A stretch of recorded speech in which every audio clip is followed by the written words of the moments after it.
একটি walkie talkie, একটি জঙ্গল এবং 5টি টাইম লুপ। আপনি কি পারবেন এই টাইম লুপ থেকে বের হতে? আপনারা যারা ট্রায়াঙ্গেল, ডার্ক কিংবা বডিজের মতো কাজগুলো দেখে মুগ্ধ হয়েছেন কিংবা ফ্রম সিরিজের সেই বের হতে না পারার অস্থিরতা ফিল করেছেন, তাদের কাছে এই মুভির কনসেপ্টটা বেশ পরিচিত মনে হতে পারে। এমনকি যারা কোহেরেন্স মুভির সেই প্যারালাল রিয়ালিটি ধাঁধা পছন্দ করেন, তাদের জন্য এই মালায়ালাম সিনেমাটি নিয়ে এসেছে এক নতুন ইকুয়েশন। 2026 সালের অন্যতম আলোচিত সাইফাই থ্রিলারটির নাম সাম্ভাবাম আধ্যায়ানাম অনু। নাম দেখেই বোঝা যায় মুভিটার আরও একটা পার্ট আসবে। তবে এই ফার্স্ট পার্টের কাহিনীটা আসলে কি? 2 ঘন্টা 9 মিনিটের মুভি, কিন্তু প্রথম 13 মিনিটেই পরিচালক পুরো মুভির কাহিনী আপনাকে দেখিয়ে ফেলেছেন। হ্যাঁ, জ্ঞাতসারেই করেছেন। হয়তো আপনি শুনে অবাক হচ্ছেন, ঘটনা কিন্তু আসলে তাই। মুভির প্রথম 13 মিনিটেই লুকিয়ে আছে পুরো 2 ঘন্টার রহস্যের চাবিকাঠি। আসুন তাহলে দেখে নেওয়া যাক মুভির প্রথম 13 মিনিটে কি ছিল।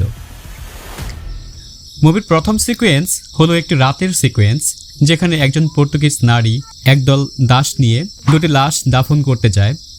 বস্তাবন্দি সেই লাশ 2টি, একটিতে মেয়ে একটিতে ছেলে ছিল। প্রথমে মেয়েটির লাশ একটা ডোবায় দাফন করা হয়, তারপর দ্বিতীয় লাশটিকে দাফন করতে গিয়ে দেখে লাশটি উধাও। সবাই তন্ন করে খুঁজতে শুরু করে। খুঁজতে খুঁজতে পর্তুগিজ নারীটি ডেকে উঠে, শেষমেশ লাশটি সেই খুঁজে পায়, একেবারে জীবিত। এই ছেলেটির নামই হচ্ছে জেমস, তার বয়ফ্রেন্ড টাইপ কিছু একটা হবে। পর্তুগিজ নারীটি জেমসকে কিস করতে বলে। জেমস এগিয়ে এসে পর্তুগিজ নারীর হাতটি কোনো একটা কিছুতে আটকে দেয়, তারপর সে দৌড় দেয়। কিন্তু পর্তুগিজ নারী এক ঝটকায় হাত ছাড়িয়ে নেয়, তারপর অন্ধকার। প্রথম সিকোয়েন্স শেষ হওয়ার পর দ্বিতীয় সিকোয়েন্সে ড্রোন শটে জঙ্গলের দিকে জুম করে একটা শামুক দেখানো হয়। তারপর পাশেই চোরাবালি থেকে একজন লোকের একটা হাত উপরে উঠে আসতে দেখা যায়, আস্তে আস্তে, খুব ভৌতিকভাবে। তারপর সেই হাতটি একটি গাছের ডাল ধরে আঁকড়ে ধরে। লোকটি চোরাবালি থেকে উঠে আসে, তাকে ব্যাক সাইড থেকে এলোমেলোভাবে হেঁটে যেতে দেখা যায়, একেবারে আবছা। তৃতীয় সিকোয়েন্স, একজনের পা থেকে আস্তে আস্তে ক্যামেরা উপরে উঠে আসতে দেখা যায়। লোকটি এলোমেলো হাঁটছে। তারপর ক্যামেরা অ্যাঙ্গেল ঘুরে লোকটির ফেস দেখানো হয়, খুব হাঁপাচ্ছে, সেই সাথে তৃষ্ণার্ত। চতুর্থ সিকোয়েন্স, এবার কিন্তু ফ্রন্ট সাইড থেকে একজনের পা দেখানো হয়, সেও হাঁটছে, চেহারা দেখানো হয়। মেটে কালারের ড্রেস পরা লোকটি ভয়ার্ত চোখে জঙ্গলের চারপাশে তাকায়, তার হাতে একটা পাথর। সেই লোকটি বিশাল বড় একটা গাছের সামনে গিয়ে পাথর দিয়ে গাছের গায়ে কিছু একটা আঁকিবুকি করার চেষ্টা করে। পঞ্চম সিকোয়েন্স, একটি ইয়াং মেয়েকে একনলা বন্দুক তাক করে থাকতে দেখা যায়, তার নিশানায় বন্য শুয়োর। মেয়েটির সাথে একদল যুবক যুবতী, সবাই উৎকণ্ঠা নিয়ে ওয়েট করছে মেয়েটি কখন বন্য শুয়োরটিকে গুলি করবে। ঠিক সেই সময় একটু শব্দ হয়, এতে করে বন্য শুয়োরটি পালিয়ে যায়। ওর বন্ধু তখন মেয়েটিকে ঝাড়ি দেয়, কেন সে গুলি করেনি। তারপর তৃতীয় সিকোয়েন্সে সেই লোকটিকে আবারও এলোমেলো হেঁটে আসতে দেখা যায়। কোথায় হাঁটছে সে হয়তো নিজেও জানে না। ক্যামেরা আবার পঞ্চম সিকোয়েন্সে ফিরে আসে, তখন মেয়েটি টের পায় কোথাও শব্দ হচ্ছে। সে তার বন্দুক তাক করে, একটুও দেরি না করে একেবারে ঝটপট গুলি করে বসে। চতুর্থ সিকোয়েন্সের লোকটি যে পাথর দিয়ে গাছে আঁকিবুকি করছিল, সে উৎকণ্ঠা নিয়ে থেমে যায়। তৃতীয় সিকোয়েন্সের লোকটি গুলির শব্দে থেমে গিয়ে আশেপাশে তাকায়। ক্যামেরা আবার পঞ্চম সিকোয়েন্সে ফিরে আসে। ওরা 5টি ছেলে মেয়ে প্রচণ্ড অবাক হয়ে নিচের দিকে তাকায়। সেখানে একটি লোক গুলি খেয়ে পড়ে আছে।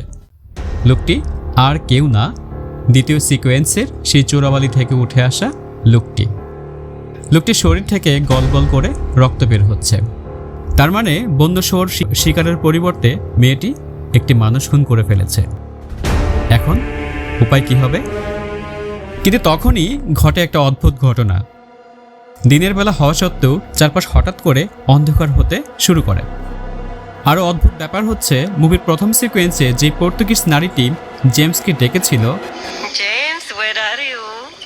সেই কণ্ঠস্বরটি ভেসে ওঠে।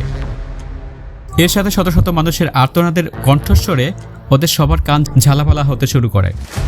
সেই সাথে আর্তনাদ যত তীব্র হয় তত চারপাশে অন্ধকার নেমে আসে। এতে করে একসাথে প্রতিটি সিকোয়েন্সের সবাই ভয়ার্ত চোখে তীব্র শব্দের চোটে দুই কান চেপে ধরে। তারপর ঝুম অন্ধকার। হঠাৎ জুম ইন অ্যাঙ্গেলে দুই চোখ দেখানো হয় তৃতীয় সিকোয়েন্সের লোকটির। তারপর হোয়াইট অ্যাঙ্গেলে দেখানো হয় চারপাশটা আগের মতোই স্বাভাবিক হয়ে গেছে। কিন্তু হঠাৎ করে আবার স্বাভাবিক হলো কিভাবে? কি এমন ঘটল? এমন সব প্রশ্নে আশেপাশে তাকাতাকি করে আবার এলোমেলো হাঁটতে হাঁটতে জঙ্গল থেকে বের হওয়ার একটা রাস্তা খুঁজে পায় লোকটি। যেই রাস্তা ধরে দৌড় লাগায় তখনই একটা গাড়ি এসে তাকে চাপা দেয়। ঠিক তখন আরেকটি সিকোয়েন্সে এক লোক চোখ খুলে। তার চোখে প্রচণ্ড ভয়। সে ভয়ার্ত চোখে বামে ডানে তাকায়। তারপর কেউ একজন তাকে ডেকে ওঠে। তখন তার সম্বিত ফিরে আসে। সে আসলে একটি হসপিটালে আছে। তার স্ত্রী প্রেগন্যান্ট, তাই স্ত্রীকে চেক আপ করাতে হসপিটালে এসেছে। এই সিকোয়েন্সের লোকটিই হচ্ছে এই গল্পের মূল চালিকা শক্তি।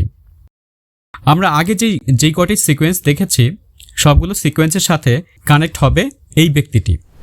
কিন্তু এই ব্যক্তিটি কে? মুভিটি দেখলেই বুঝতে পারবেন। তবে এতটুকু আপনি শিওর থাকেন এই 13 মিনিটেই আপনি মুভিটির সবগুলো সিকোয়েন্স দেখে ফেলেছেন।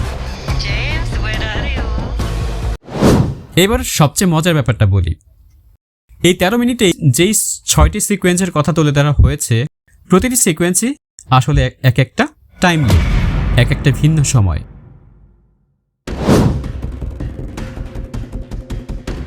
যেমন চোরাবালিতে আটকে পড়া লোকটার টাইমলাইনটা আপনাকে বেশ ভালোই কনফিউজড করবে।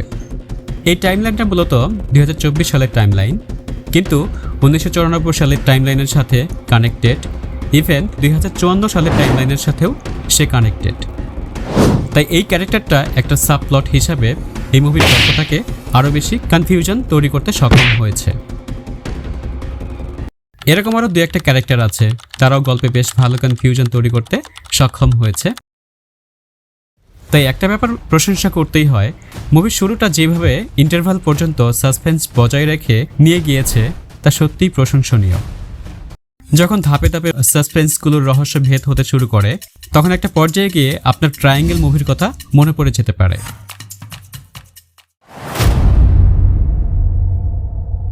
আইডিয়া আপনি যেখান থেকে নিন না কেন, কিন্তু গল্পটাকে যদি নিজের পারিপার্শ্বিক অবস্থার সাথে মিশিয়ে তুলে আনতে পারেন তবেই সেখান থেকে আলাদা কিছু বের হয়ে আসে। মুভিটা আপনাকে একটা চমৎকার টাইম অফার করবে, ভাবাবে, বারবার ভাবাতে বাধ্য করবে।